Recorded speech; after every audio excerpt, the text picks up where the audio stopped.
Hello. So দেখো, আজকে আমরা ডিজিটাল ইলেকট্রনিক্সটা আলোচনা করব এবং খুবই কম সময়ের মধ্যে আমি চেষ্টা করছি যে ডিজিটাল ইলেকট্রনিক্সটা পুরো কমপ্লিট করার। কারণ তোমরা জানো যে আমরা মডার্ন ফিজিক্সের দুটো চ্যাপ্টার বাদ দিয়ে পুরো সেমিস্টার 4 সমস্ত কিছু ডিসকাস হয়ে গেছে। এর আগের দিন আমি ম্যারাথনটা নিয়েছি। তোমরা যদি ম্যারাথনটা না দেখে থাকো তাহলে গিয়ে সমস্ত ডেরিভেশনসগুলো একবার রিভিশন করে নিতে পারো। আদারওয়াইজ যে কোনো চ্যাপ্টার তোমরা কিন্তু প্লেলিস্টে গেলে পেয়ে যাবে। Class 12 semester 4। ওকে, এবং সব তাড়াতাড়ির মধ্যে রিভিশন হবে। মানে এমন নয় যে প্রচুর ডিটেলসে পড়িয়ে পড়িয়ে একদম প্রচুর সময় নেওয়া হয়েছে, তা নয়। এক্সাম পারপাসে, পরীক্ষার জন্য, রিভিশনের জন্য এবং ইম্পর্টেন্ট টপিকসগুলোই শুধুমাত্র ডিসকাস করা হয়েছে। লাস্ট আমি যে কয়েকদিন ওয়ান শটগুলো নিয়েছি এবং একটা ম্যারাথন নিয়েছি এবং আরও দুটো ক্লাস আমি নেবো, যেরকম আজকে ডিজিটাল ইলেকট্রনিক্স নিচ্ছি এবং তাহলে আর একটা ক্লাস বাকি থাকবে, সেটা হচ্ছে যে কমিউনিকেশন সিস্টেম। তাহলে কিন্তু পুরো সেমিস্টার 4-এর যে সিলেবাস সেটা আমি তোমাদেরকে পড়িয়ে দিলাম। ওকে, তো আজকে আমি কি করেছি, নোটস আকারে পুরো বিষয়টাকে লিখেছি এবং তারপর তোমাদেরকে বোঝাবো, তাহলে তাড়াতাড়ি বিষয়টা কমপ্লিট হয়ে যাবে। এবং এর যে পিডিএফ নোটটা সেটাও তোমরা পেয়ে যাবে টেলিগ্রাম চ্যানেলে জয়েন হলে। টেলিগ্রাম চ্যানেলের লিঙ্ক আমি ডেসক্রিপশনে দিয়ে রেখেছি। ওকে, তো চলো আমরা এক এক করে বিষয়গুলোকে ডিসকাস করি। তো যখনই আমরা এই ডিজিটাল বর্তনীর কথা বলি তখনই আমাদের মাথাতে সঙ্গে সঙ্গে আরেকটা বিষয় আসবে, যেটা হচ্ছে অ্যানালগ বর্তনী বা অ্যানালগ সার্কিট। কারণ দেখো, অ্যাকচুয়ালি ইলেকট্রনিক্স যে বর্তনী, সেই ইলেকট্রনিক্স বর্তনীকে আমরা মূলত দুটো ভাগে ভাগ করি। একটা হচ্ছে ডিজিটাল ইলেকট্রনিক্স, আর হচ্ছে অ্যানালগ ইলেকট্রনিক্স। তো অ্যানালগ ইলেকট্রনিক্স কিন্তু আমরা অলরেডি পড়ে ফেলেছি, আপ টু ট্রানজিস্টার আমরা যেটা পড়েছি সেটাকে বলা হয় অ্যানালগ ইলেকট্রনিক্স। আর এইবার যেটা পড়বো এখানে, মানে এই যে গেটের যে বিষয়গুলো রয়েছে, or gate, and gate, nand gate, nor gate, এই যে গেটগুলো পড়বো বা তার সঙ্গে সঙ্গে নাম্বার সিস্টেমটা একটু সামান্য পড়বো। তো সেইগুলো হচ্ছে বেসিক্যালি ডিজিটাল ইলেকট্রনিক্সের পার্ট। তো স্বাভাবিকভাবেই কোয়েশ্চেন আসবে যে what is the difference between analog electronics and digital electronics, বা অ্যানালগ ইলেকট্রনিক্স বলতে আমরা কি বুঝি এবং ডিজিটাল ইলেকট্রনিক্স বলতে কি বুঝি। খুব সংক্ষেপে যদি আমি বলি যে অ্যানালগ ইলেকট্রনিক্সের যে সিগন্যাল, দেখো এখানে যখন আমরা ইলেকট্রনিক্স পড়ছি এখানে বেসিক্যালি আমরা সিগন্যাল নিয়ে ডিসকাস করছি, ইলেকট্রনিক সিগন্যালের কথা বলছি। তো এখানে কি হয়, ডিজিটাল ইলেকট্রনিক্সের সিগন্যাল বলতে এখানে ভোল্টেজ বা কারেন্ট। তো ডিজিটাল ইলেকট্রনিক্সের যে সিগন্যাল, ভোল্টেজ বা কারেন্ট সেটা যাই হোক, অ্যানালগ ইলেকট্রনিক্সের যে সিগন্যাল সেটা ভোল্টেজ বা কারেন্ট যাই হোক না কেন, বেসিক্যালি ভোল্টেজ সিগন্যাল আমরা যদি বলি, তাহলে সেটা হচ্ছে কন্টিনিউয়াসলি ভেরি করবে। মানে যেমন ধরো একটা সাইনোসয়েডাল কার্ভ আমরা যদি বলি, continuously minimum to maximum, minimum maximum, minimum maximum, কিন্তু মিনিমাম থেকে যখন ম্যাক্সিমাম পৌঁছাচ্ছে তখন সমস্ত ভ্যালুগুলোকেই টেক করছে। এমন নয় যে মিনিমাম থেকে হঠাৎ করে ম্যাক্সিমাম পৌঁছে গেছে। তাহলে মিনিমাম থেকে যখন ধীরে ধীরে ম্যাক্সিমাম অবধি পৌঁছাবে, কন্টিনিউয়াসলি সমস্ত ভ্যালুগুলোকেই ক্রস করতে করতে যাবে, তো সেই ধরনের যে সিগন্যাল তাকে আমরা কি বলি, তাকে আমরা বলি অ্যানালগ সিগন্যাল। তো দেখো আমি সেটাই এখানে লিখেছি বাস ডেফিনেশনগুলো, কারণ এক্সামে আসতে পারে। ওকে, তাহলে অ্যানালগ বর্তনীতে কি বলা হচ্ছে, প্রবাহ এবং ভোল্টেজ নিরবিচ্ছিন্নভাবে প্রবাহিত হয়ে সর্বনিম্ন থেকে সর্বোচ্চ মানে পৌঁছায় কন্টিনিউয়াসলি। হ্যাঁ, সর্বনিম্ন থেকে সর্বোচ্চ মানে পৌঁছাবে। কিন্তু ডিজিটাল বর্তনীর ক্ষেত্রে কি হবে, সর্বোচ্চ ও সর্বনিম্ন প্রবাহ এবং ভোল্টেজের মধ্যবর্তী মানগুলো পাওয়া যায় না। মানে হঠাৎ করে মিনিমাম থেকে ম্যাক্সিমাম হবে, ফির ম্যাক্সিমাম থেকে মিনিমাম হবে, মাঝখানের যে ভ্যালুগুলো সেগুলো কিন্তু তোমরা পাবে না। অর্থাৎ বর্তনীতে হয় উচ্চ বিভব না হয় নিম্ন বিভব পাওয়া যাবে। হ্যাঁ, আইদার হাই ভোল্টেজ অথবা লো ভোল্টেজ, মাঝখানে কিন্তু কিছু পাওয়া যাবে না। যেমন ধরো এটা গ্রাফিক্যালি আমরা এইভাবে দেখিয়েছি। যেমন ধরো এখানে একটা দেখিয়েছি আমরা যে মিনিমাম -5, আর এদিকে হচ্ছে ম্যাক্সিমাম হচ্ছে যে +5। মানে +5 আর -5-এর মধ্যে এটা কিন্তু ভ্যারি করছে। তো দেখো প্রথমে জিরো ছিল, জিরো থেকে প্লাস হয়েছে, তারপর আবার জিরো হয়েছে, তারপর মাইনাস হয়েছে, আবার জিরো হয়েছে, প্লাস হয়েছে, আবার জিরো হয়েছে। মানে কি কন্টিনিউয়াসলি ভ্যারি করছে এবং সমস্ত ভ্যালুগুলোকে ক্রস করছে। কিন্তু এটা দেখো, এটা হচ্ছে ডিজিটাল সিগন্যালের আমরা যে গ্রাফিক্যাল রিপ্রেজেন্টেশন দেখি, যেখানে ম্যাক্সিমাম থেকে ডাইরেক্ট মিনিমাম, মিনিমামে কিছুক্ষণ থাকলো, আবার ডাইরেক্ট ম্যাক্সিমাম, তারপর আবার ম্যাক্সিমামে কিছুক্ষণ থাকলো, তারপর আবার মিনিমাম। তাহলে এইটা হচ্ছে যে ডিজিটাল সিগন্যাল। তো আমরা এই চ্যাপ্টারে যে ডিজিটাল বর্তনীর কথা বলছি সেখানে কিন্তু আমরা এই ডিজিটাল সিগন্যাল সম্পর্কেই পড়ব। ওকে, এবং আমরা যে সমস্ত যে গেটগুলো বলবো সেখানে এই ধরনের সিগন্যালই কিন্তু দেওয়া হবে। ওকে, আচ্ছা এইখানে আরেকটা বিষয় তোমাদের এটা জেনে রাখা দরকার, এটা অনেক সময় কোয়েশ্চেন আসে যে মডেম হচ্ছে এমন একটা যন্ত্র, এমন একটা ডিভাইস যার সাহায্যে আমরা অ্যানালগ থেকে ডিজিটাল এবং ডিজিটাল থেকে অ্যানালগে যেতে পারি। মানে যদি আমাদের কখনো কনভার্সনের প্রয়োজন হয়, যে অ্যানালগ সিগন্যাল আছে সেখান থেকে ডিজিটাল সিগন্যালে যেতে হবে, বা ডিজিটাল সিগন্যাল আছে সেখান থেকে অ্যানালগ সিগন্যালে যেতে হবে, তো সেক্ষেত্রে আমরা কি ইউজ করব, মডেম ইউজ করব। তো মডেমের সাহায্যে কিন্তু এটা করা যেতে পারে। ওকে, তাহলে ডিজিটাল বর্তমানে যে দুটো স্টেট, একটা হচ্ছে হাই স্টেট আর একটা হচ্ছে লো স্টেট, এখনই বললাম একটা হচ্ছে হাই আর একটা হচ্ছে লো।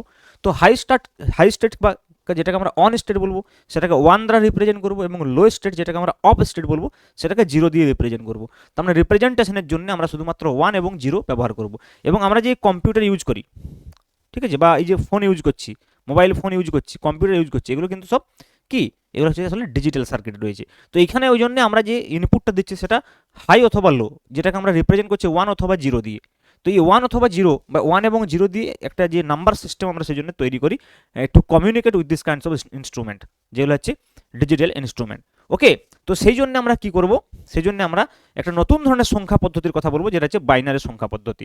তো আমরা প্রথমে ওই জন্যে ডিজিটাল যে বর্তনী, সেই ডিজিটাল বর্তনী পড়ার আগে আমরা প্রথমে একটু আমরা ডিসকাস করে নেবো কি ব্যাপারে না, বাইনারি নাম্বার সিস্টেম বা বাইনারি সংখ্যা পদ্ধতি সম্পর্কে। এবং আমরা যে সংখ্যা পদ্ধতিটা ছোটোবেলা থেকে পড়ে আসছি, যেটা আমরা আমাদের ব্যবহারিক জীবনে ইউজ করি, সেটা হচ্ছে দশমিক সংখ্যা পদ্ধতি। দশমিক সংখ্যা পদ্ধতি যেখানে হচ্ছে যে বেসিক যে নিউমারিক্যালসগুলো থাকে, সেটা হচ্ছে 0 1 2 3 4 5 6 7 8 9, এখানে হচ্ছে 0 এবং 1। ওকে, তো ওইখানে যেমন আমরা একটা নাম্বার সিস্টেম আছে, সেরকম 0 এবং 1 মাত্র দুটো অঙ্ক দিয়ে একটা নাম্বার সিস্টেম তৈরি করা যায়, যেটা হচ্ছে বাইনারি নাম্বার সিস্টেম। তো বেসিক্যালি এখানে আমাদের সিলেবাস অনুযায়ী আমরা দেখবো যে একটা বাইনারি নাম্বার সিস্টেম থেকে আমরা কিভাবে সেটাকে একটা দশমিক পদ্ধতিতে প্রকাশ করব, বা একটা দশমিক পদ্ধতিতে দেওয়া কোনো সংখ্যাকে কিভাবে আমরা বাইনারি সংখ্যাতে নিয়ে আসবো। ওকে, তো দেখো প্রথমে আমরা যেটা বলবো বাইনারি এবং দশমিক সংখ্যা পদ্ধতি।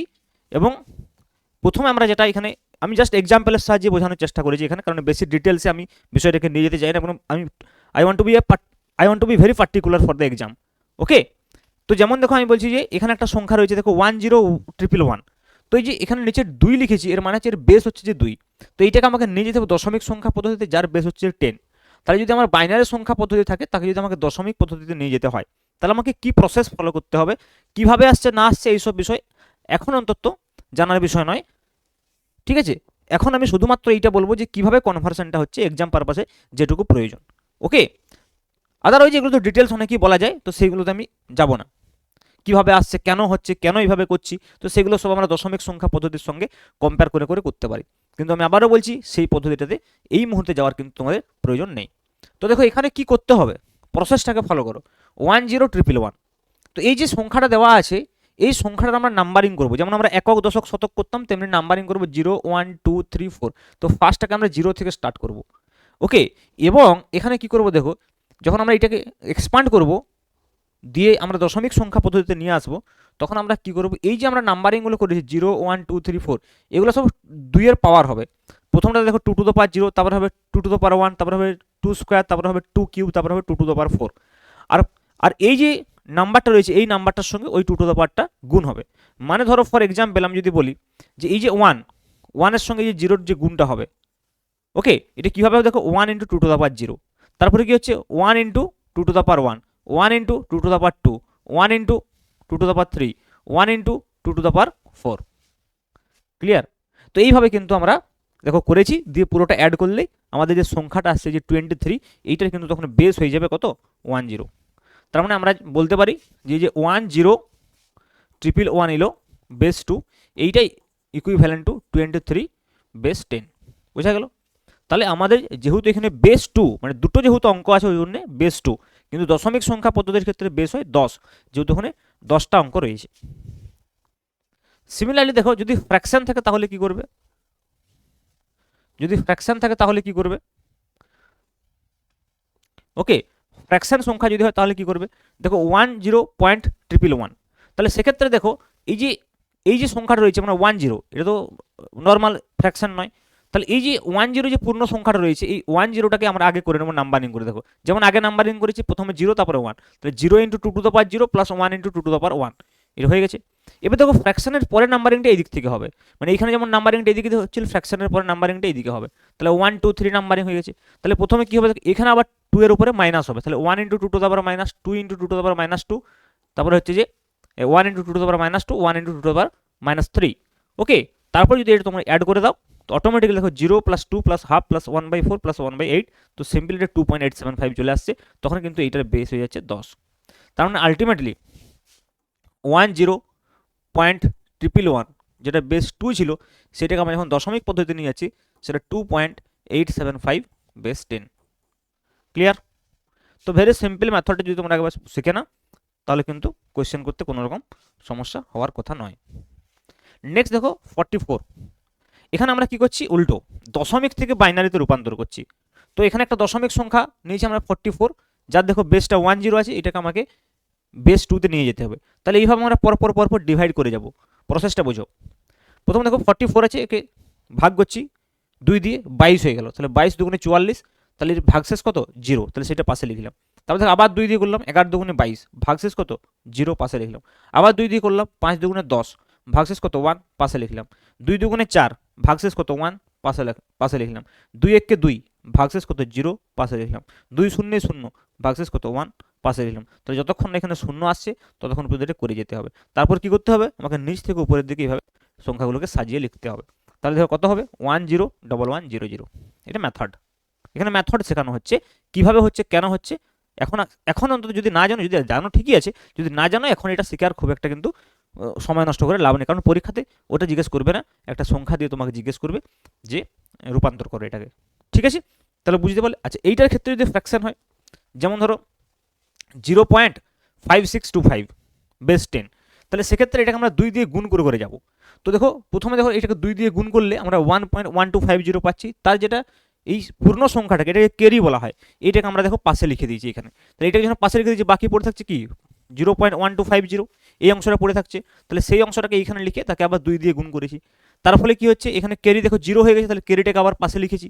তারপরে এই যে সংখ্যাটা 2500 সেটা এই পাশে নিয়ে এসেছি, তাকে আবার 2 দিয়ে গুণ করেছি।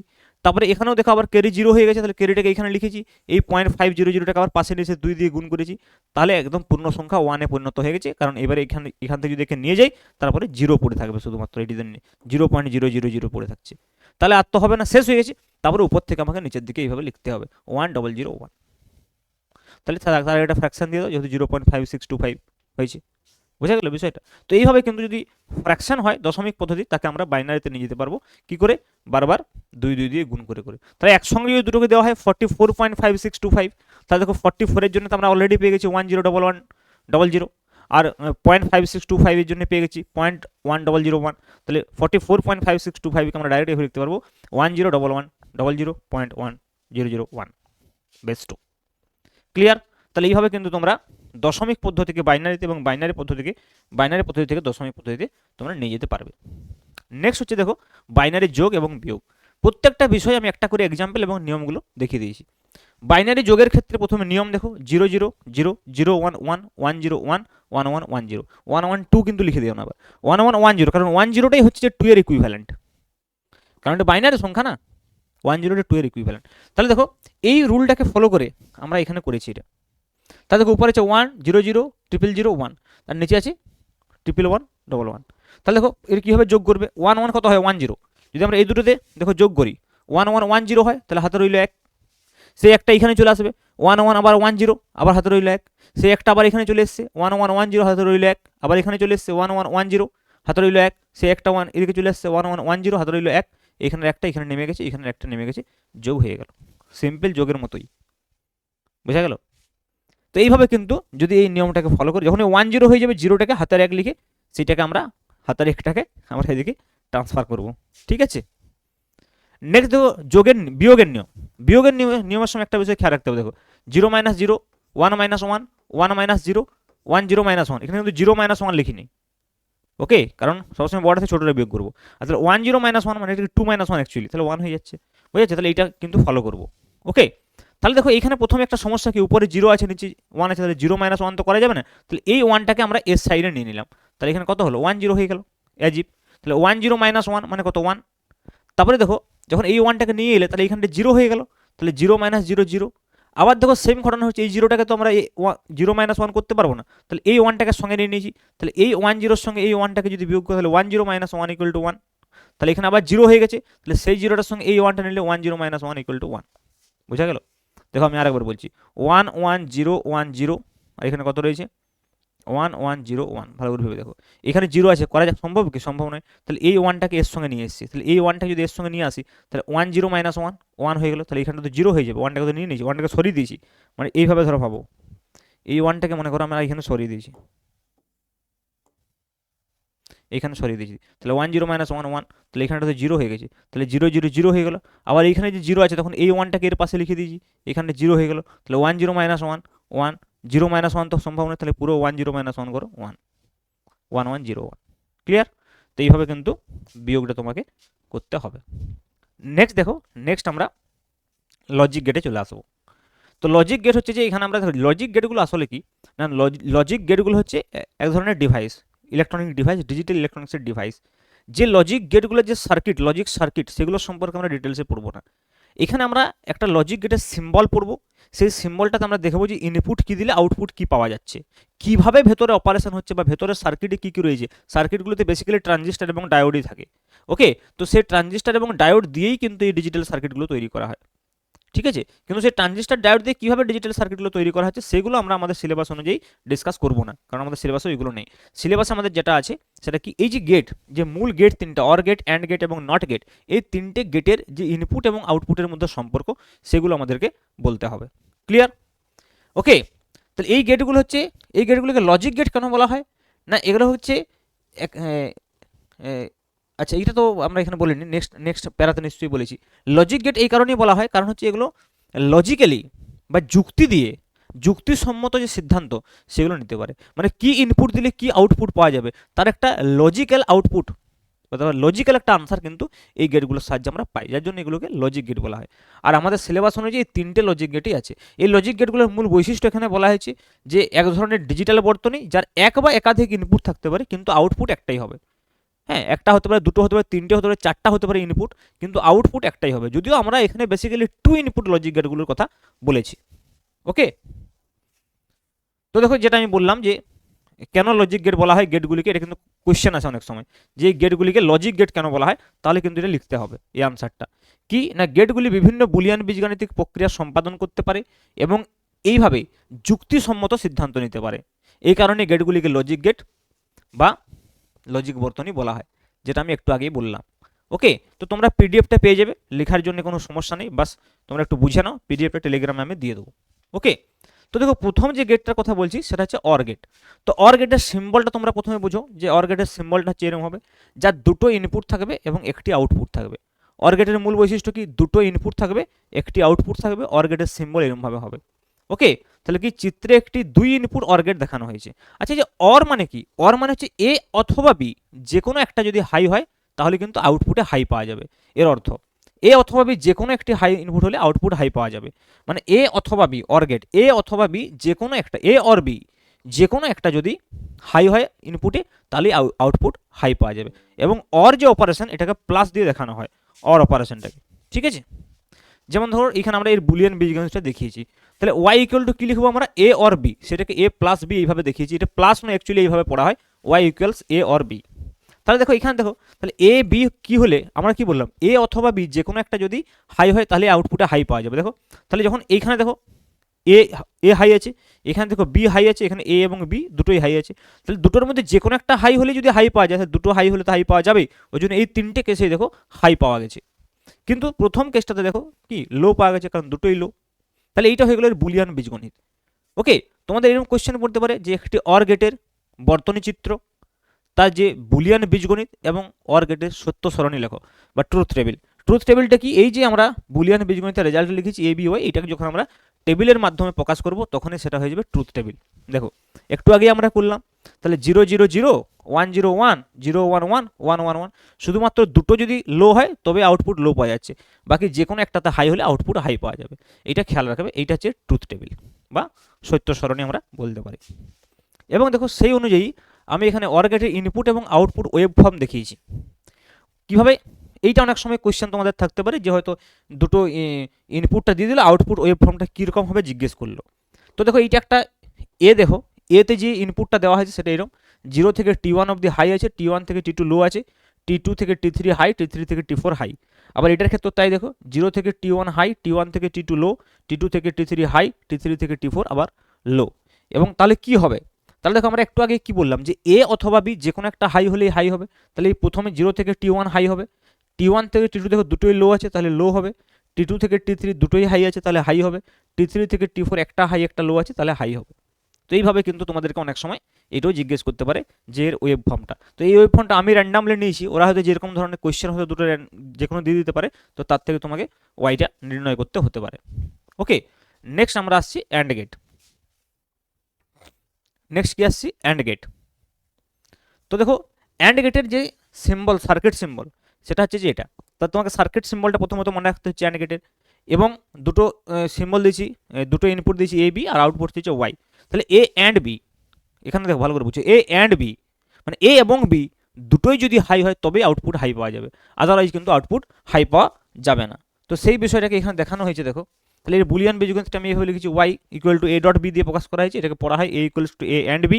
তাহলে দেখো এ এবং বি দুটোই যদি হাই হয় তাহলে একমাত্র শেষেরটাতে হবে দেখো a equal to one b equal to one, তাহলে একমাত্র ওয়াই ইকুয়াল টু ওয়ান হবে। বাকি যে কোনো বিষয়গুলো 0 0 1 0 হোক বা 0 1 হোক তার জন্য কি হবে 0 হবে। এবং এই যে বিষয়টাকে এইটাকে যখনই আমরা একটা টেবিলের মাধ্যমে দেখাবো তখন সেটাকে আমরা বলছি ট্রুথ টেবিল, অ্যান্ড গেটের সত্য সরণি। তাহলে দেখো 0 0 0 1 0 0 0 1 0, শুধুমাত্র 1 1 এর ক্ষেত্রেই 1 হবে। দুটোই যদি হাই হয়, এ অ্যান্ড বি দুটোই যদি হাই হয় তবেই আউটপুটে হাই পাওয়া যাবে। এই গেটটারও দেখো আমরা ওয়েব ফর্ম দেখিয়েছি। তাহলে দেখো এখানে দেখো এই দুটো হচ্ছে যে ইনপুট ওয়েব ফর্ম, এটা হচ্ছে আউটপুট ওয়েব ফর্ম। তাহলে দেখো 0 থেকে T1 দেখো দুটোই হাই আছে, তাহলে হাই পাওয়া উচিত। তারপর দেখো এখানে যে কোনো একটা যদি লো থাকে তাহলে লো, যে কোনো একটা লো থাকলেই লো, যে কোনো একটা লো থাকলেই লো, যে কোনো একটা লো থাকলেই লো, তাহলে বাকি সব লো পাওয়া গেছে। বুঝা যাচ্ছে? তাহলে এইভাবে কিন্তু আমরা ওয়েব ফর্মটাকেও দেখাতে পারি। নেক্সট হচ্ছে যে not gate, not A not Y, এটা এইভাবে পড়া হবে এ নট ওয়াই। তার মানে কি উল্টোটা হবে, মানে কমপ্লিমেন্টারি হবে। উল্টো বলতে দুটোই সংখ্যা আছে 0 আর 1, তাহলে বা দুটোই আমাদের রেজাল্ট আছে লো অথবা হাই। তাহলে ইনপুট যদি লো হয় আউটপুট হাই হবে, ইনপুট যদি হাই হয় আউটপুট লো হবে। তো এইখানে একটা বিষয় দেখো, এরকম একটা বাবেল দিয়ে প্রকাশ করা হয়, বাবেলটা আমরা এইদিকেও দিতে পারি অথবা এইদিকেও দিতে পারি, এটার মানে হচ্ছে নট। আর এর যে বুলিয়ান বীজগণিত, এর বুলিয়ান বীজগণিতটা হচ্ছে যে কি না ওয়াই ইকুয়াল টু এ বার, এইভাবে প্রকাশ করা হয়। ওয়াই ইকুয়ালস নটে এটাকে বার সাইন দ্বারা প্রকাশ করা হয়, এ সমান 0 হলে ওয়াই 1 হয়ে যাবে, এ 1 হলে ওয়াই 0 হয়ে যাবে, উল্টো হয়ে যাবে। ঠিক আছে? তাহলে নট গেটের সত্য সরণি বা ট্রুথ টেবিল কি হবে? আরও ইজি, 0 1 1 0। বোঝা যাচ্ছে? খুবই ইজি চ্যাপ্টার, এখান থেকে যেটুকু কোয়েশ্চেন আসবে তোমরা কিন্তু আরামসে উত্তর করতে পারবে। বাস একবার এই ভিডিওটা কমপ্লিট করে তারপরে তোমরা এই যে নোটটা পিডিএফ নোটটা একবার পড়ে নিও, বাস তোমাদের 1-1.5 ঘন্টার মধ্যে এই চ্যাপ্টারটা পুরো রেডি হয়ে যাবে। ঠিক আছে? চলো নেক্সট, নট গেটের ইনপুট আউটপুট। তাহলে ইনপুট যা হবে আউটপুট তার অপোজিট হবে। এখানে যদি হাই হয় এখানে লো, এখানে লো হলে এখানে হাই, হাই হলে লো, লো হলে হাই, হাই হলে লো, লো হলে হাই। ক্লিয়ার? নেক্সট দেখো বুলিয়ান বীজগণিতের কয়েকটা সম্পর্ক তোমাদের জেনে রাখা দরকার। তো দেখো এখানে কিছু নেই, এগুলো অর অপারেশন রয়েছে। দেখো অর অপারেশন আমরা কি জানি যে এ এবং বি মানে যে দুটোর আমরা অপারেশন তার মধ্যে যে কোনো একটা যদি হাই হয় তাহলে কি হবে আউটপুট হাই হয়ে যাবে। তাহলে দেখো এ প্লাস 0, তাহলে এখানে 0টা তো লো আছে, তাহলে এই এটা যাই হবে তাই এখানে আসবে। এ যদি মনে করো লো হয় 0 হয় তাহলে এখানে 0 হবে, এ যদি 1 হয় এখানে 1 হবে, তার মানে আলটিমেটলি ফাইনাল রেজাল্টটা এ আসবে। সিমিলারলি এটার ক্ষেত্রে দেখো এ প্লাস 1 ইকুয়াল টু 1, তাহলে দেখো এর উপরে এটা ডিপেন্ড করছে না, এ 0 হোক বা 1 হোক এটা 1ই আসবে, কারণ এটা হাই ইনপুট, সবসময় 0 প্লাস 1 হলো 1, 1 প্লাস 1 হলো 1। তাহলে এটা হচ্ছে ভেরিয়েবল, এ যে কোনো ভ্যালু টেক করতে পারে। আর যদি দুটো এ যোগ হয় তাহলে 1 প্লাস 1ও 1 হবে, 0 প্লাস 0 1 0ই হবে। তাহলে সেক্ষেত্রে কিন্তু এইটাই এখানে বেরিয়ে আসবে। আর এ প্লাস এ বার যদি হয় মানে মনে করি যদি 1 প্লাস 0 হয় তাহলে 1, 0 প্লাস 1 যদি হয় তাহলে 1। তাহলে এটা বেসিক্যালি অর অপারেশনটাকে দেখানো হয়েছে। এখানে অ্যান্ড অপারেশন, যে কোনো একটা 0 হলে 0 হয়ে যাবে, এ ইন্টু 0 ইকুয়াল টু 0, আর এ ইন্টু 1, তাহলে এটা যদি 1 হয় দেখো তাহলে কি হবে 1 ইন্টু 1, তাহলে 1 আসবে, আর যদি 0 হয় তাহলে 0 ইন্টু 1 0 আসবে, মানে এটাই বেরিয়ে আসবে। এখানেও তাই দেখো দুটো এ হলে এটা বেরিয়ে আসবে, আর এ ডট যদি এ বার হয় তাহলে 0 হবে। আর কোনো একটা যদি আমরা ভেরিয়েবলের বারকে আবার একবার বার করি তাহলে আগেরটাই ফিরে আসবে। এগুলো সেট থিওরিতে তো আমরা একটু পড়েছো ম্যাথমেটিক্সে, ভেরি সিম্পল বিষয়। ঠিক আছে? ক্লিয়ার? চলো, তোমরা তো বাইনারি অপারেশনও মনে হয় ম্যাথমেটিক্সে পড়েছো। যাই হোক, এবার দেখো বুলিয়ান বীজগণিতের কয়েকটা সূত্র আছে, দেখো এগুলো তোমরা জানো। ঠিক আছে? যেমন ধরো বিনিময় নিয়ম বা commutative law, a plus b equal to b plus a হবে যোগের ক্ষেত্রে, গুণের ক্ষেত্রে a b equal to b a. Similarly সংযোগ সূত্র বা associated law, a plus b plus c করলেও যা হবে, আর আগে এ প্লাস বি করে পরে সি যোগ করলেও তাই হবে। সিমিলারলি গুণের ক্ষেত্রেও তাই, আগে এ সঙ্গে বি ডট সি এর গুণ করলে যা হবে, আগে এ ডট বি করে পরে সি গুণ করলেও তাই হবে। বন্টন নিয়ম কি, এটা বি এবং সি এর মধ্যে বন্টন হয়ে যাবে, a dot b plus c হলে a dot b plus a dot c. এগুলো তোমাদের ভেক্টরও ছিল। ক্লিয়ার? তাহলে এগুলো তোমরা নিশ্চয়ই ভুলবে না। এখানে একটা মেন থিওরাম রয়েছে, এই থিওরামটাকে একটু কাজে লাগবে যখন আমরা ন্যান্ড এবং নর গেটগুলোর কথা বলবো, তখন এই থিওরামটা একটু কাজে লাগবে। ডি মর্গানস থিওরাম বলা হয়, যেটা হচ্ছে এ প্লাস বি বার সমান এ বার B bar, R A B বার হলে এ বার প্লাস বি বার। এটাও ডেরিভেশন করা যায় বা আমরা ভেরিফিকেশন করতে পারি এ বি মানগুলোকে ধরে। চাইলে ভেরিফিকেশন করতে পারো যে ডি মর্গানের উপপাদ্যটি ভেরিফাই করো, মানে এ এবং বি এর ডিফারেন্ট ডিফারেন্ট মান নিতে হবে। এবার মনে করো এটা এ একবার 0 নিলে 1 নিলে, বি একবার 0 নিলে 1 নিলে, লেফট সাইডে একবার রাইট সাইড নিলে, দেখলে লেফট সাইডে যা রেজাল্ট আসছে রাইট সাইডে তাই রেজাল্ট আসছে।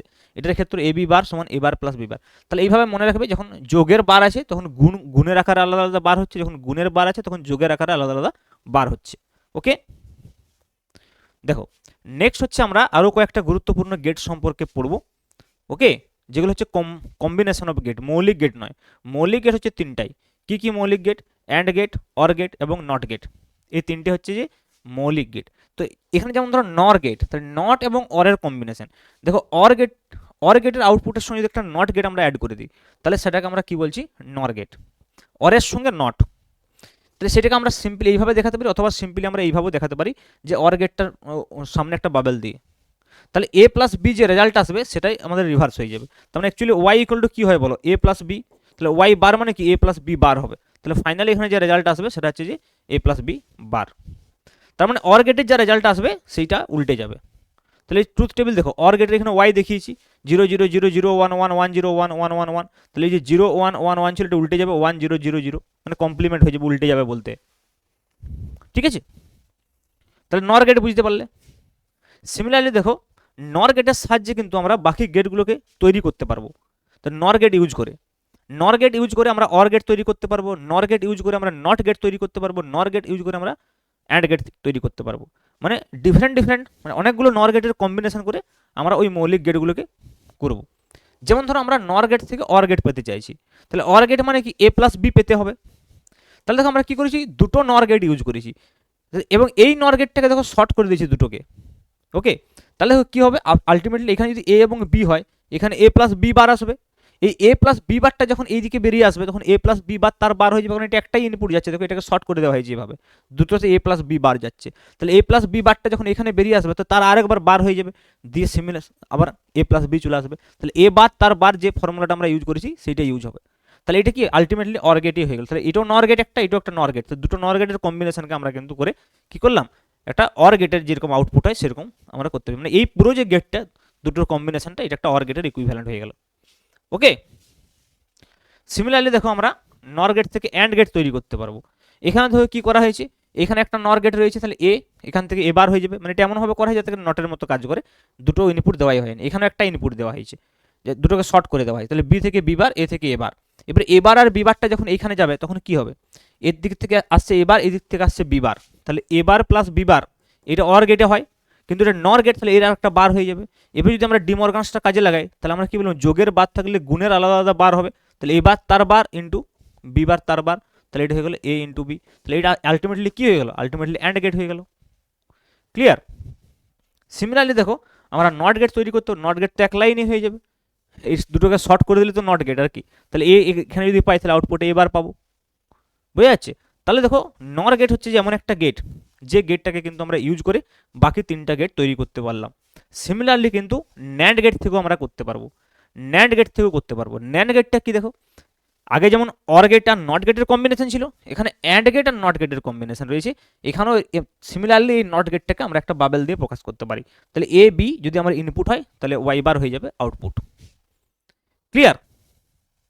তার মানে এখানে ওয়াই বার বলতে কি, এটা যদি এ বি ছিল তাহলে এ বি বার হয়ে যাবে, মানে এ বি যেটা অ্যান্ড গেটের যে রেজাল্টটা ছিল সেটা উল্টে যাবে। তাহলে অ্যান্ড গেটের ক্ষেত্রে শুধুমাত্র এ এবং বি দুটোই হাই হলে আউটপুট হাই ছিল, তাহলে এই দুটোই যখন হাই তখন আউটপুট হাই, বাকিগুলোর ক্ষেত্রে আউটপুট লো। কিন্তু যখন এটা ন্যান্ড গেটের ক্ষেত্রে হবে এই ভ্যালুগুলো সব চেঞ্জ হয়ে যাবে, কমপ্লিমেন্ট হয়ে যাবে, 1 1 1 0 হয়ে যাবে। ক্লিয়ার? এখানেও কিন্তু আমরা একটা এই অ্যান্ড গেটের সাহায্যে মৌলিক গেটগুলোকে আমরা তৈরি করতে পারি। তো যেমন দেখো, প্রথমে আমরা ন্যান্ড গেটের সাহায্যে, ন্যান্ড গেট থেকে কী করেছি আমরা? অর গেট তৈরি করেছি। তাহলে ন্যান্ড গেট থেকে অর গেট কীভাবে হবে? এখানে একটা ন্যান্ড গেট নিয়েছি, তারপর এখানে দেখো শর্ট করে দিয়েছি আগের মতোই। তাহলে এখানে এ, এখানে বি, তাহলে এখান থেকে এ বার বেরোলো, এখান থেকে বি বার বেরোলো। এবারে এ বার এবং বি বারটা যখন এইখানে যাচ্ছে অ্যান্ড গেটে, তখন এটা এ বার ইন্টু বি বার এইভাবে আসা উচিত, কিন্তু যেহেতু অ্যান্ড গেট নয় ন্যান্ড গেট, তাহলে নট অপারেশন আছে, তাহলে বার হয়ে যাবে। এবার যদি ডিমর্গানস ইউজ করো দেখো, তাহলে এ বার বার প্লাস কি হয়ে যাবে? বি বার বার, তাহলে এ প্লাস বি। তার মানে আলটিমেটলি এটা কিসের অপারেশন হয়ে গেল? অর অপারেশন হয়ে গেল, এ অর বি। ক্লিয়ার? তাহলে আমরা এরকমভাবে তিনটে গেটের কম্বিনেশন করে ন্যান্ড গেট থেকে অর গেট পেতে পারি। সিমিলারলি দেখো ন্যান্ড গেট থেকে আমরা অ্যান্ড গেট পেতে পারি। কি করে পাবো? সিম্পল এখানে এ এবং বি ছিল, এখানে আসবে এ বি বার, দিয়ে এইটাকে আমরা শর্ট করে দিয়েছি, তাহলে এ বি বারটা ওখানে কি হবে? এ বি হয়ে যাবে। এ বি বারের আরেকবার বার হলে এখানে এ বি হয়ে যাবে। তাহলে দেখো এটা আমরা কিন্তু সিমিলার টু অ্যান্ড গেট পেয়ে গেছি।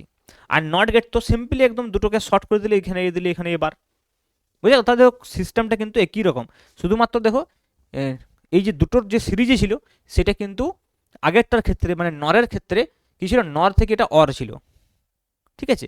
এই দুটোতে একটু উল্টো আছে, কিন্তু খেয়াল রাখতে হবে ওইটা বিষয়টা, বোঝা গেল? মানে কম্বিনেশনটা আলটিমেটলি কম্বিনেশনের যে অ্যাপ্রোচটা একটা দেখো এরম আছে, একটা এরম একটা এরম। আগেরটার ক্ষেত্রেও দেখো তাই ছিল, আগেরটার ক্ষেত্রেও তাই ছিল। দেখো দেখো নর গেটের ক্ষেত্রে একটা ডাইরেক্ট নট, একটা কি ছিল এরম টাইপের, আর একটা এরম। কিন্তু খেয়াল রাখতে হবে এইখানে দেখো প্রথমটার ক্ষেত্রে নর থেকে যখন অর তখন ছিল সিরিজ, ওখানে কিন্তু ন্যান্ড থেকে অ্যান্ডের ক্ষেত্রে আছে সিরিজটা। দেখো ন্যান্ড থেকে যখন অ্যান্ড হবে, এই দেখো ন্যান্ড থেকে অ্যান্ড, অরের ক্ষেত্রে কিন্তু ওইরকম তিনটে গেট দিয়ে করতে হবে, ঠিক আছে? এগুলো একটা খেয়াল রাখবে, এগুলো কিন্তু এক্সামে আসতে পারে। তাহলে আলটিমেটলি আমরা কি বুঝতে পারলাম? যে নর গেট এবং ন্যান্ড গেট থেকে মৌলিক গেটগুলি মানে অর গেট, নট গেট এবং অ্যান্ড গেট গঠন করা যায়। তাই নর এবং ন্যান্ড গেটকে সার্বজনীন গেট বা ইউনিভার্সাল গেট বলা হয়। এটা অনেক সময় কোয়েশ্চেন পড়ে যে অর, নট এবং অ্যান্ড গেটকে ইউনিভার্সাল লজিক গেট বলা হয় কেন?